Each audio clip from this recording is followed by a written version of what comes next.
Hi friends, welcome back to my YouTube channel.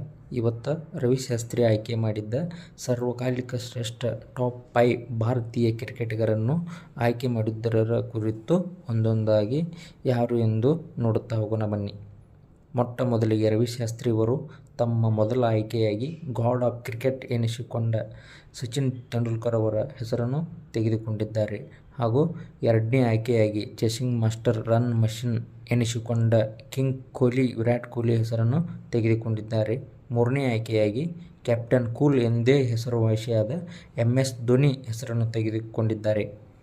ನಾಲ್ಕನೇ ಆಯ್ಕೆಯಾಗಿ 1983ರ world cup ಗೆಲುವಿನಲ್ಲಿ ಪ್ರಮುಖ ಪಾತ್ರ ವಹಿಸಿದ ಸುನಿಲ್ ಗವಾಸ್ಕರ್ ಅವರ ಹೆಸರನ್ನು ನಾಲ್ಕನೇ ಆಯ್ಕೆಯಾಗಿ ತೆಗೆದುಕೊಂಡಿದ್ದಾರೆ.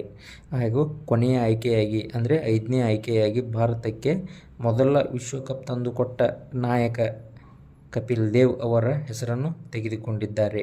ಈ ಮೇಲಿನ ಅನಿಸಿಕೆಗಳ ಕುರಿತು ನಿಮ್ಮ ಅನಿಸಿಕೆಯನ್ನು ತಿಳಿಸಿ ಮತ್ತು ಇವರಲ್ಲಿ ನಿಮ್ಮ ಫೇವರೇಟ್ ಆಟಗಾರ ಯಾರು ಎಂದು ಕಮೆಂಟ್ ಮಾಡಿ ತಿಳಿಸಿ.